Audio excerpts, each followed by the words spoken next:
Hello, and welcome back to the Littlest PetCast. I am your host, James, and today we are looking at the episode 8 Arms to Hold You.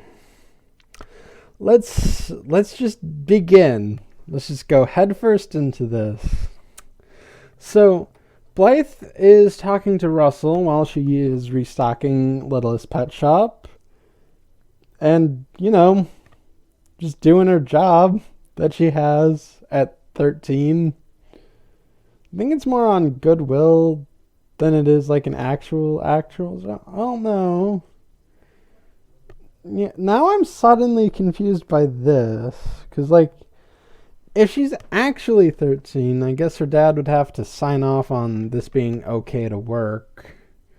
And really, it's more like a helping a neighbor thing, kind of, except you get paid, I imagine. Wow, I'm already caught up on this.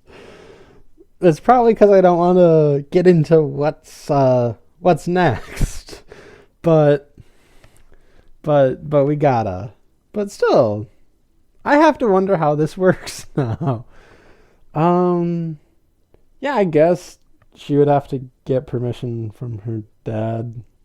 So I already solved it. Wow. Okay. Okay. So they are both excited for Friday, and that would be tomorrow because it's Thursday where they are. That's okay, I really should stop reading this like a script exactly. Just view these as bullet points because that was just weirdly worded. So Russell is excited because it's his first overnight stay at Littlest Pet Shop because his owner is out of town. And I thought he had 2 owners? Like there were a couple? I might be confusing things. Or they might have just forgotten in a later season. You can really tell I'm not looking forward to the next few seconds of this episode, at least. Because I am delaying it like there's no tomorrow. Although, no, that's actually the opposite. Doing something like there's no tomorrow means that actually makes sense, because if I'm delaying it like there's no tomorrow, then if I delay it long enough, tomorrow won't show up and I don't have to talk about this. But I know tomorrow comes. Oh boy. So let's actually get into this for real this time. So Blythe has a surprise for Russell, which Russell is intrigued by. So because she knew about Russell's overnight stay, and she already got the okay from both her dad and Mrs. Twombly, like she did with getting a job here, she says she's going to bunk with Russell for his sleepover. Oh, and then Russell is very, very excited about this. Just him, alone with Blythe. And yes, we are getting into it. Yes, this is the topic I did not want to discuss. But, we're at the point in this episode. We're not even a minute into this episode. And we're already discussing the fact that Russell might have a thing for Blythe. Which, oh boy. Yeah, okay. I mean, to be perfectly honest, aside from the blatantness of this, there's not a lot of evidence here. It's more evidence on evidence on evidence, and this one's really big. Like the rest of the evidence is the outer rings, and this piece of evidence is like the big target ring, the bullseye, if you will. But like the bullseye doesn't stand on its own. Like this only works if you consider everything else. And thanks to my good friend Gian, I have to consider it because I can totally see where they're coming from with this. But I don't want to agree with this. 'Cause it's just weird. Okay? Okay. So Russell is super excited for this, and he imagines like some of the things that are going to be at the sleepover with Blythe alone. Some of those things that are going to be there in bright neon lights. There's going to be pizza and movies and popcorn, which according to him everyone likes. And then Russell's favorite, mushroom and grass yogurt with roots at the bottom. You know what? No, that one just speaks for itself. I don't think I need to say anything else on top of that. That was, let's just leave that weirdness be. So, then Blythe slips and falls, and Russell goes to check on her. It almost feels like Gian is like coming around my left shoulder to like blast an air horn in my face and tell me, I told you so! What? Okay. But like, I just can't shake this. Like, as much as I want to deny it, I can't deny that evidence is there for it. But we must move on. So Blythe gets up and says she's fine, but wonders why there's a puddle and a bottle of fish food in like the middle of the store. Blythe thinks it's suspicious, and Russell says it's fishy, which he laughs at, but Blythe isn't having it. And then he stops laughing and kind of agrees, nervously. So then, a little later, Russell is packing his pet bed and measuring it when it's rolled up. He says, could be better, and then opens it up again. Meanwhile, Sunil and Vinny are playing catch in the foreground while Russell starts packing. And then Vinny runs into Russell and just bumps him away. Vinny asks what Russell is doing, and Russell says, I'm pre-packing.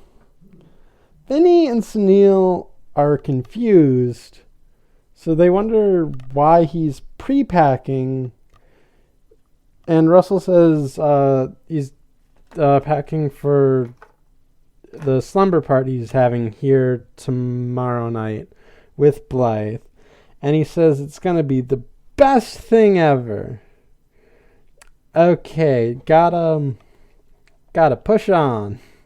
Russell then goes into a fantasy. I'm just now realizing there are a good number of fantasies in this episode that we'll get to later, but let's go into this fantasy. Oh boy. So he goes into a fantasy of what the slumber party is going to be like. And he describes it as they'll make red, yellow, and blue popcorn. How? Like, I guess popcorn is yellow if you put butter on it. So maybe it's like a different kind of seasoning, I guess, or dye. There's dyed popcorn. But you don't usually make that in the microwave, because I think all the dye would melt off. But this popcorn, they're going to be using it as a pizza topping. And they'll put on their PJs, and they have matching PJs in this fantasy. Oh boy. Oh boy. There's Gian again. The Gian alarm is sounding in my head. It is like, he likes her, he likes her. I'm starting to believe that might be true. Which is weird. So they have a pillow fight. Okay, this section is really hard to get through with, like, Gian invading my mind palace. I'm sorry for name dropping you so much this episode. It's just that you don't really have a big internet presence anywhere where people would want to try to contact you. So I'm just going to keep doing it. Okay. So then they have a balloon animal making contest, which goes into them making life-sized horse balloon animals and jousting with them. And Blythe wins jousting? Is that because Russell thinks that he could lose at jousting, or is he letting Blythe win in this fantasy where he is alone with her in matching pajamas? Oh god.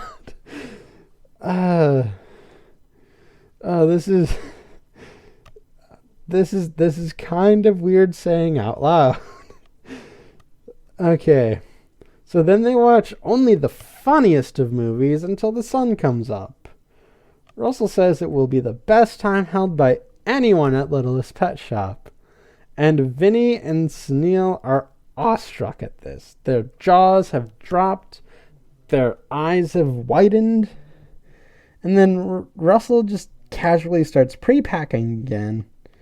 And then Vinnie and Sunil stay calm for a second, but they desperately want to go and yell it to each other, and then they hug quickly, but then they break from the hug and try to play it off as like, oh, I don't see anything, nothing here.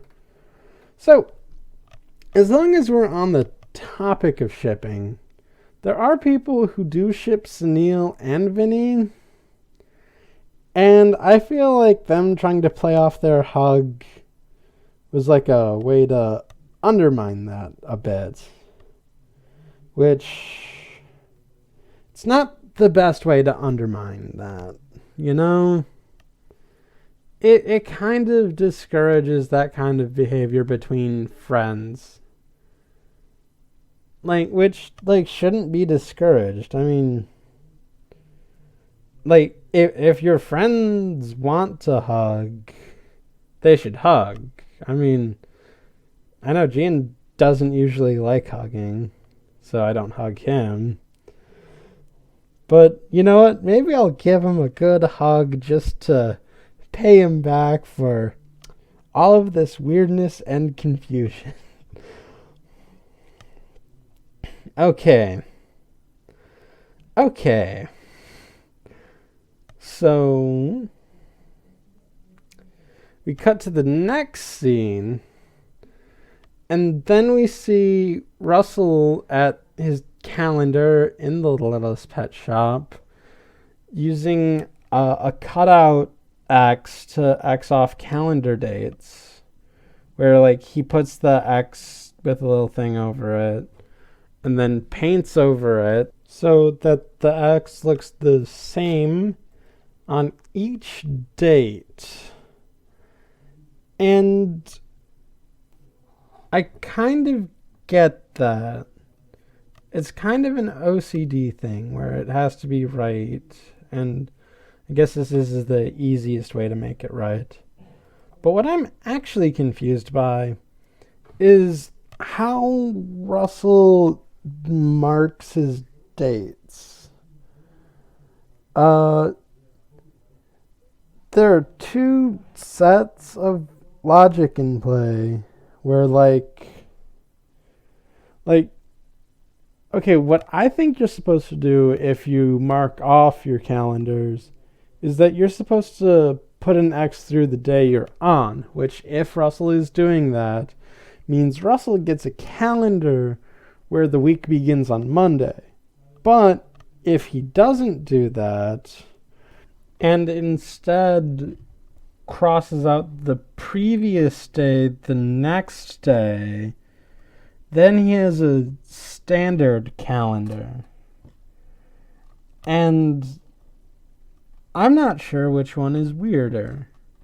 Because, like it just makes sense to cross out the day you're on, because that's, like, the day you're on. You're marking that day. You're not marking that a day has been completed. You're marking the day you're on.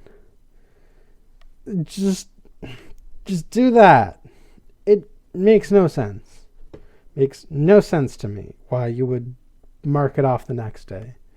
Makes no sense. Okay? That's my OCD talking.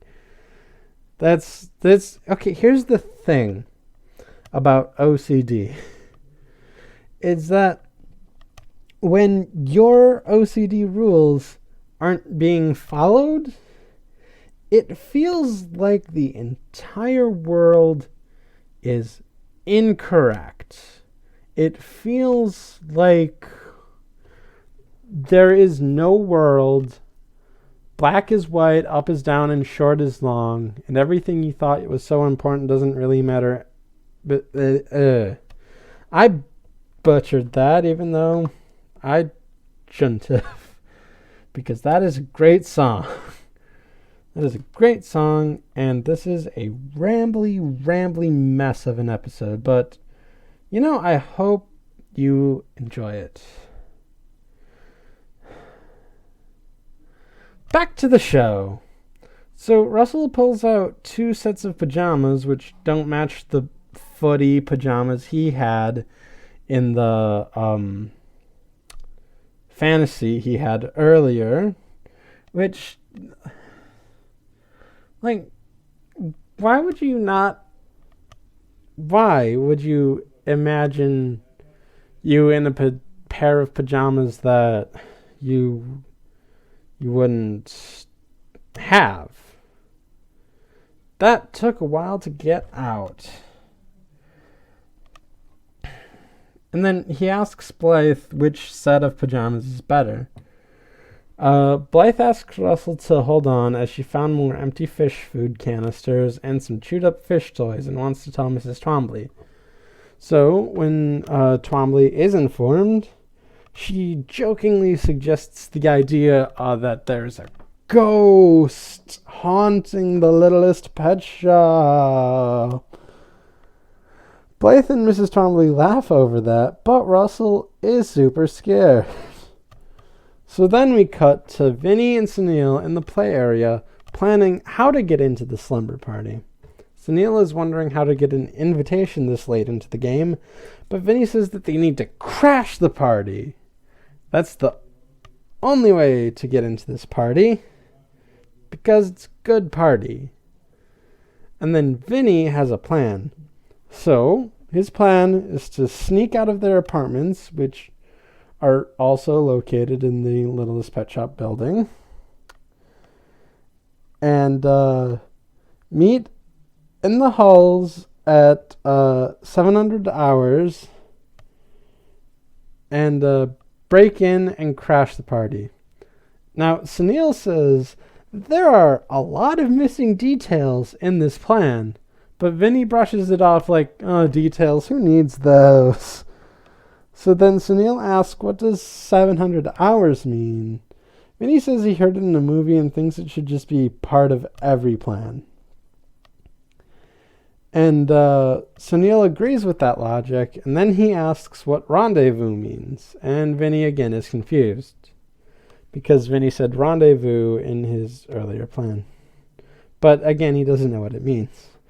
So then back to Blythe and Russell, where Blythe asks what's up with Russell's sudden fearful state. Russell says he has a fear of ghosts, which I can kind of dig the irony. Or is it irony? Maybe it is irony. Because it's like Russell who's supposed to be the logical one and the rational one, and he has a very irrational fear of ghosts, which is delightful in its own right. So, Blythe promises Russell that there are absolutely no ghosts in the pet shop, and this calms Russell for a little bit, but Mrs. Trombley gets on the intercom? Okay, I have a question about this. So, Littlest Pet Shop is basically 3 rooms plus bathrooms, I'd imagine. Hopefully.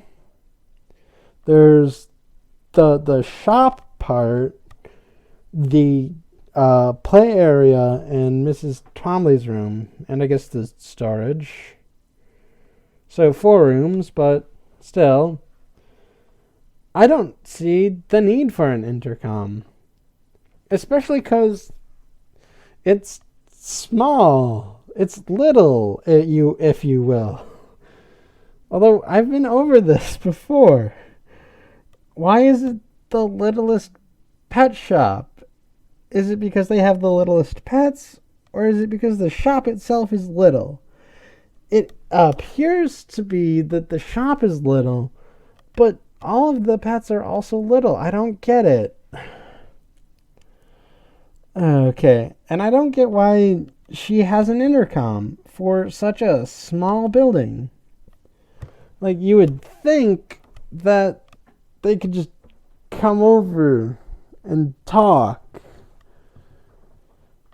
And then Tomley says that there's some seaweed on the ground, and then suggests the seaweed might be ghostly ectoplasm, which scares Russell more and exacerbates Blythe a little bit. So then later that night, Mrs. Trombley is closing the shop and leaving to play a mahjong game with some of her friends, because of course she is. I totally buy it. She asks Blythe to take care of everything on the list while Blythe is staying here, and Blythe says she has it under control. She does this with the acronym running gag, and Mrs. Trombley replies with one of her own, and then comments on the nature of the joke, which is kind of why the running gag doesn't work exactly. So she says it takes longer to explain these silly abbreviations than it does to just say what they were originally planning on saying. That's not how this works. They work on generally everyone knowing the context of it. It's like if you said a word and then had to explain what that word is. But for shortened words, for acronyms or abbreviations, like when one person types lol on the internet, most people know that means it's funny. Like, this doesn't work when you keep making acronyms like this. And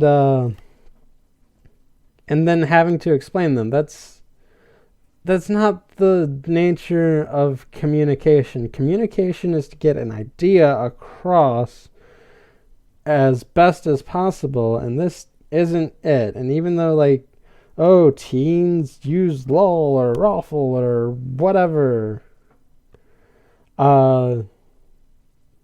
Like, it shouldn't bleed into this, because this is kind of dumb. This is why this is dumb. So Blythe goes in and checks on Russell to see what he's found looking up ghosts and stuff on the internet. And Russell says that all of the stuff he found looks pretty bogus, to be perfectly honest. Except for one about this pink Lovecraftian creature that feeds on hedgehogs. Blythe implores him to think rationally, and that it only scares him because it mentions hedgehogs. Oh yeah. I came across this leap in logic here. So, this is true. It mentions it eats hedgehogs. What does this mean, though? Like a spooky story you send on the internet is meant to spook the reader, and in order to spook the reader, you gotta place the victim role in their shoes. But, like, if the hedgehog is in the victim role of this story, does that mean hedgehogs can read CreepyPasta in this universe? Like, Russell's already looking stuff up online with a laptop, with presumably his own laptop. Why does he have a laptop? Oh, goodness gracious me. Why does he have a laptop? Like, I mean, to be fair, maybe that creepypasta is meant to scare people with hedgehogs, but the fact that Russell has a laptop kind of undermines that. Just a little bit. It's weird. So they can watch TV, they can act, they can read creepypasta, they can kind of like communicate, they can have human hair and human style jobs. These animals are a lot more sentient than I thought. This is amazing. This is amazing. So then Russell starts believing that it's silly and that Blythe is right. It's only freaky because it mentions hedgehogs. But he's still freaked out because it mentions hedgehogs. And then Blythe starts unpacking and shows Russell her glow stick necklace and turns the lights off to, fully display it. Russell is impressed with it, but then gets scared again and has Blythe turn the lights on again. So Blythe gives Russell his own glow stick necklace, and Russell thinks he can use that to ward off ghosts. So Blythe unpacks some more and pulls out a board game. My first formal dance. Russell thinks it's a bit girly, but Blythe insists it's fun and had a lot of fun playing it with some of her other friends before she moved away. Just a small reminder, Blythe's life is a little bit sad. Russell takes a look at the rules, and then he looks at the simplified rules, which, I don't know, might not be too helpful because, I don't know, there seems to be a lot of rules and a lot of systems going on. But basically, each turn the player collects points at their first formal dance. At the end of the game, first place gets a crown, second place gets a scepter, and third place gets a sparkly hair scrunchie, which the game says one size fits all. But Russell disagrees with that and the rules in general. So he decides to homebrew this game. Meanwhile, Sunil sneaks out of his apartment and is very nervous. He tries to get Vinny's attention by going psst, but Vinny just leaves from the top window and drops onto Sunil. Sunil says he was signaling him, but Vinny thought he was calling a snake. This is why details matter, Vinny. And you're going to learn that lesson again and again tonight. So they go into an alley, and Vinny says that this is his element. And Sunil comes back with, "You mean you're garbage?" And Vinny's like, "Wow, rude."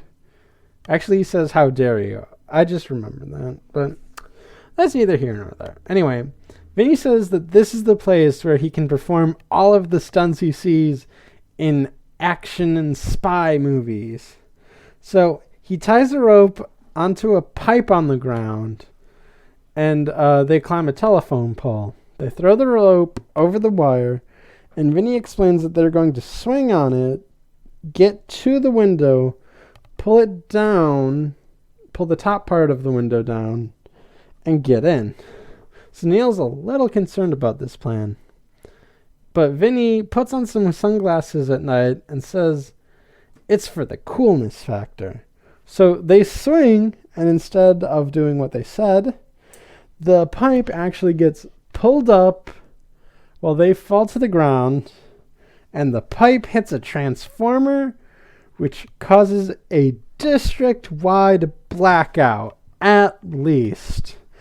Who is in charge of electricity in the city where like a big old transformer knocks out the power for a large amount of people? Although this is a city of 2 million, maybe it's just a really compact area.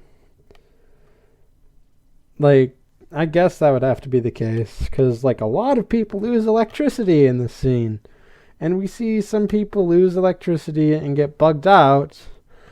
And we also see a pretty funny scene in which the Biscuits' house loses power. But because they're, again, texting from a few feet away, for shame, they don't mind. Because they're still just paying attention to their phones. So Russell is freaking out because the power's out, but Blythe says the emergency generator should kick in anytime, which it does. So Blythe goes to check on the circuit breaker, while Russell is afraid of being alone. He imagines himself trapped in a hallway and wondering what's going on. All of the hallway doors open up, and Russell spinballs to close all of the doors. But when he closes them, the pink Lovecraft monster comes up and engages Russell in a Scooby-Doo style chase where it does like the door hauls thing. They do like the suit of armor, the like hiding in a painting. They do pretty much anything you can conceive of that a Scooby-Doo episode had. And, you know, it's a nice homage. It's a nice send-up to that. While I think Scooby-Doo might be doing it better, this is a noble attempt, if you will. So, after the Scooby-Doo chase, though, the monster gets Russell in his imagination, and when we cut back to reality, Russell's bed is on top of him, and he just passes out from fear. So Blythe checks the circuits and finds none of them tripped. She resets them just to be sure, but the power doesn't come back on. So she concludes that it's a power outage and goes back to Russell. Russell says he heard a squishing noise over there, and Blythe goes to check it out. But Russell really wants her to stay with him. Like, you told her about the noise, Russell. You made your bed, now lie in it. It's the second time I told you this series. So I guess Russell is great at self-sabotage, which is really great because that means any active pursuit he makes when it comes to maybe his feelings for Blythe will fail, hopefully, because he just sabotages himself. And that, okay, I don't know what I want when it comes to shipping in this show. Frankly, the whole topic in regards to this show is really freaking weird. Like, because I've been over this before, but, like, it just comes up. Every so often, it comes up. And there's nothing I can do about it. Because, like, I'm a shipper myself, and normally I'd be reveling in this type of ship wall shenanigans. But, like, when it comes to this show, it gets very weird very quickly, and I don't know what to do with myself. I mean, as much as I say Gian points it out to me, he himself is not a shipper. So he doesn't have to worry about this happening. Although, I mean, he does purposefully read and watch bad webcomics and fan fiction and stuff. So maybe he deals with like bad shipping stuff anyway on a regular basis. So I guess this is that equivalent exchange happening. Oh God, where was I? I'm sorry I keep going on rants about this. It's just, well, like I said, this is a very, very big target for this. It is the centerpiece of shipping Russell and Blythe, I think. I don't know, actually, because, like,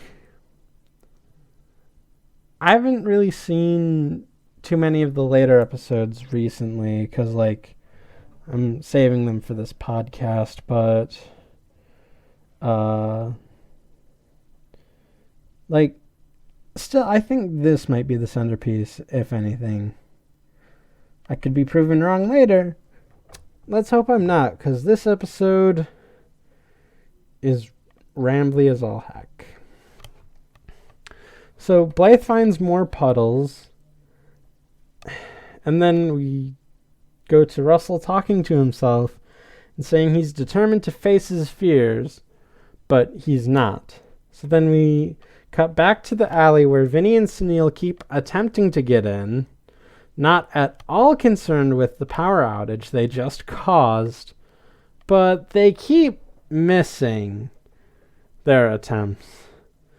So Sunil thinks to kick Vinnie into it, but Vinnie goes too high and flies through like an apartment and flies through the entire building and ends up on the other side. Wow, and I thought Russell had super strength. Sunil has super strength on top of hypno-eyes, clairvoyance, and reality warping. Sunil is also an Omega level mutant. Why has Professor X not tracked him down? Professor X could identify them with Cerebro and know that, hey, Sunil's good-natured and not evil as all heck. And hey, they need help using their powers. But no. Although maybe Professor X stood against the breaking up of New York City and just refuses to go there. Wow. Holy shamoly. Martha Stewart versus Professor X. Which one?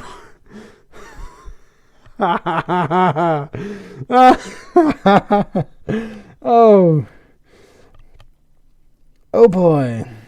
Where am I? Okay, let's continue. So, the electric company truck comes by to fix the transformer, and they hide under it. So then Vinny asks Sunil for a flashlight, and Sunil, it turns out, has brought a really small flashlight, and Vinny takes a look around the alley and sees the fire escape. Vinny laughs nervously, and Sunil is mad as they agree to use it. So they use the fire escape in Dum Dum Waiter to get back after Pennylink gets down without it. Why did they forget about that? I mean, at least Sunil should remember it, right? So then Blythe continues to investigate the puddles while Russell continues to panic. There's a noise, and that noise is Vinny and Sunil breaking through the air vent and falling, with Vinny breaking Sunil's fall. They are covered in dirt, and they decide to put their pajamas on. And Sunil reflects on how they look like dirty circus clowns in their pajamas. And Vinny reminds him that they're supposed to be stealthy. So they begin to sneak in to the play area when Vinny steps on a squeaky toy and freaks out, which freaks out Sunil. And that noise freaks out Russell, who hears them screaming. After they crash into some fish food, Vinny rallies Sunil into finishing their mission. While that is happening, a pair of pink tentacles comes down and grabs them, and they start screaming. Russell recognizes that it is Vinny and Sunil and goes to see why they are here. However, he sees a silhouette of the Lovecraftian hedgehog-eating ghost and throws his glow stick necklace at it. That glow stick necklace lands atop the figure's head, and it is revealed to be an octopus who is confused about being a ghost.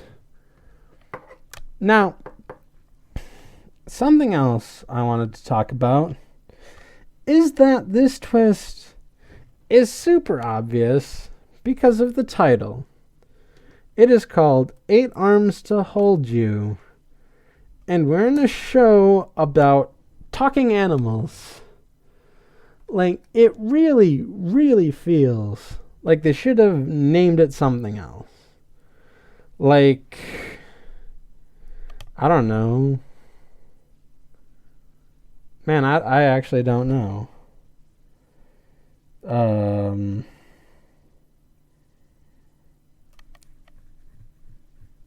I got nothing, actually.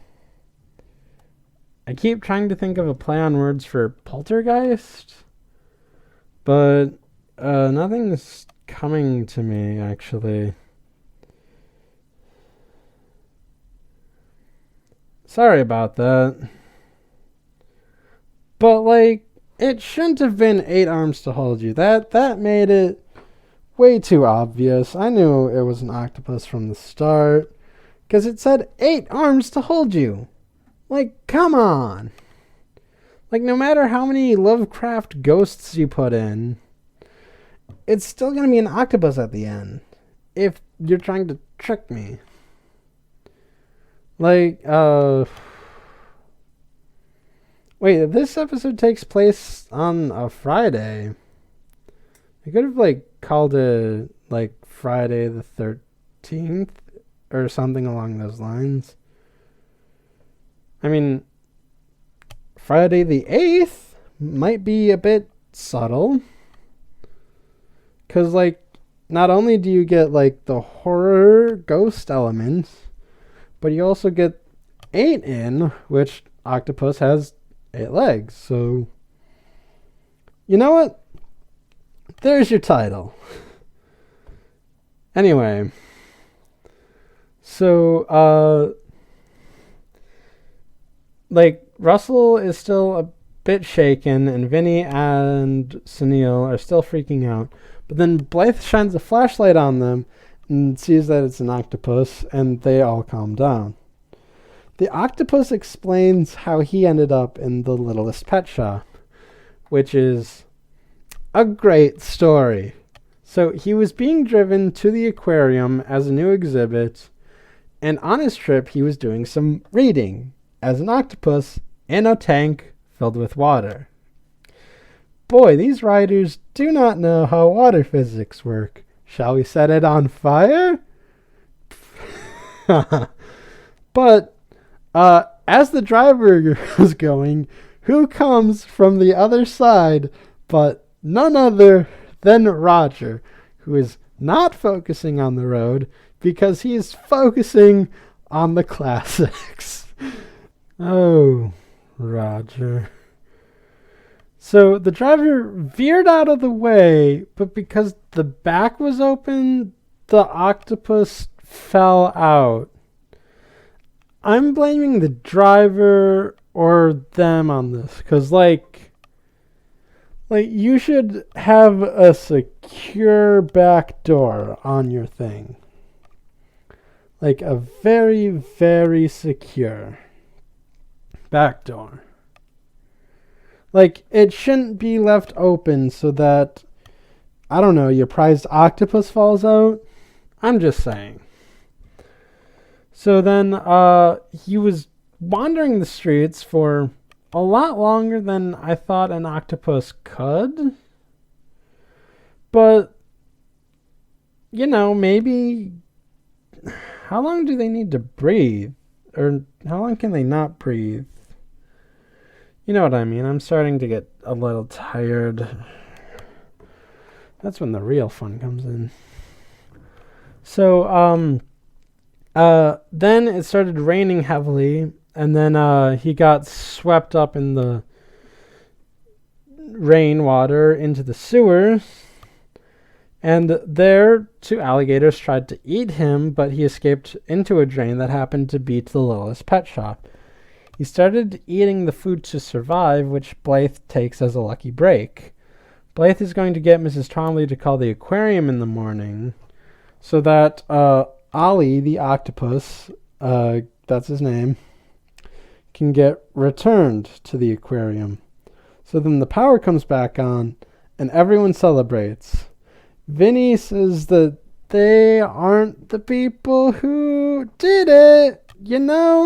We certainly aren't the people that did it. Anyway, so then once the power comes back on, Blythe and Russell insist on getting this party started. And Vinnie says, told you it couldn't start without us. But Blythe wants to return Vinnie and Sunil home. They get sad and bring on the puppy dog eyes, which convinces Blythe to let them stay for a bit and play my first formal dance with Russell's rules. So they're playing it, and Russell's rules are that everyone wins, which seems only fair. Now, I have to agree with Russell. Let's get into some game design theory for a bit. So, a game like this seems fun. It's like an interesting setting for your role-playing game.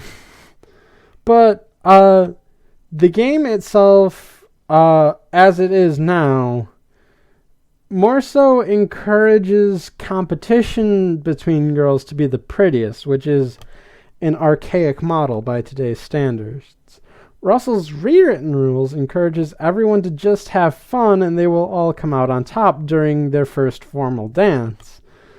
Which I believe, the original intent is for them to all have fun, but it's put in this competition-y sort of way. So maybe it wasn't the game designers intentionally pitting girls against each other. Maybe it was the game designers didn't take that into account because they were modifying an RPG system where you still had to compete.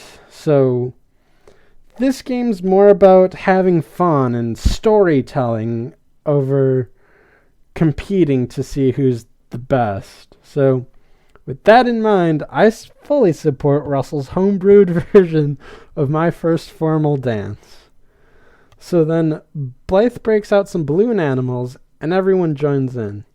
Vinnie attempts to blow his up, but his technique is a little lacking, and Russell discovers that forming balloon animals is a lot harder than it looks. So Blythe makes a rudimentary balloon animal and asks Ollie how he's doing. Ollie shows her the assortment of balloon animals he's made, and that's where the episode ends. So, through most of the episode, they do sort of undermine the possibility of the idea that Russell likes Blythe, but it's like front-loaded with that.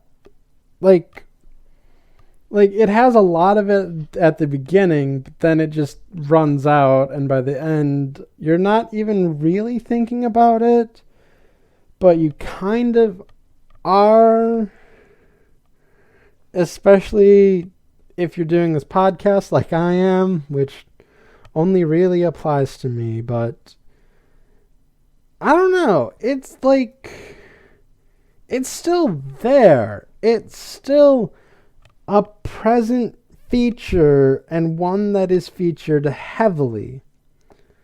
Like, it's very much there.